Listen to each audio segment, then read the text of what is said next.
ప్రియమైన దేవుని బిడ్లారా, ప్రభువుతో ప్రతిదినం దేవుని మాటల ద్వారా ప్రతి ఒక్కరికి శుభాలు. ప్రియమైన దేవుని బిడ్లారా, ఈరోజు పరిశుద్ధ లేఖన భాగం నుంచి కీర్తనల గ్రంథం 118వ అధ్యాయం 6వ వచనం. యెహోవా నా పక్షమున నున్నాడు, నేను భయపడను, నరులు నాకేమి చేయగలరు.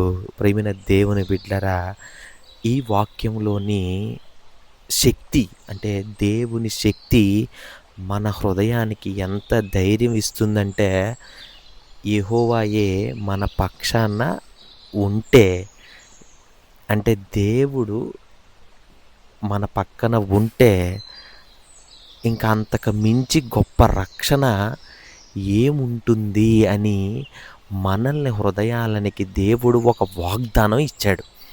అంటే ఆ వాగ్దానాన్ని మనం నిలబెట్టుకుంటున్నామా ఈరోజు, లేదా నరులు వైపు ఉన్నామా అనేది మనం హృదయాన్ని ఈరోజు ఆలోచన చేయాలి. అంటే మన జీవితంలో ఎన్నో విపత్తులు వస్తాయి, వ్యతిరేక శక్తులు వస్తారు, అలాగే విమర్శలు వస్తాయి. ఇవన్నీ ఎదురైనప్పుడు దేవుడు మన పక్షాన ఉన్నాడనే భరోసా అది మన హృదయాన్ని ఎంతో గొప్ప రక్షణగా నిలుస్తుంది. కానీ మనం ఏం చేస్తున్నాం మన హృదయాన్ని అంటే, మన వ్యతిరేకంగా ఉండే మన మనుషులకి మన హృదయాన్ని ఇచ్చేసి, వాళ్ళు ఏం చెప్తే అది, వాళ్ళు ఏం చేస్తే అది మనం అటు రీతిగా జీవిస్తున్నాం. అలాగే అటు రీతిగా మనుషులకి లోబడిపోయి మనుషుల ద్వారా మనం బతకడానికి మన జీవితాల్ని అప్పగిచ్చేస్తున్నాం. ప్రియమైన దేవుని బిడ్డలారా, దేవుడు అంటున్నాడు, నేను నీ పక్షాన ఉన్నప్పుడు మన శత్రువైనా కూడా, మనిషి పరిస్థితి ఎలా ఉన్నా కూడా అవి మన ప్రభావం పైన అవి చూపలేవు. అంటే మన జీవితం పైన అవి చూపలేవు.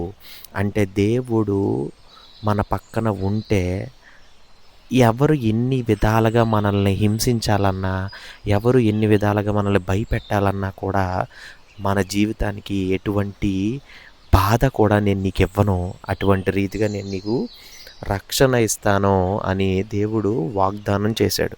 ప్రియమైన దేవుని బిడ్డలారా, భయం అనేది దెయ్యంతో పోలి ఉంటుంది.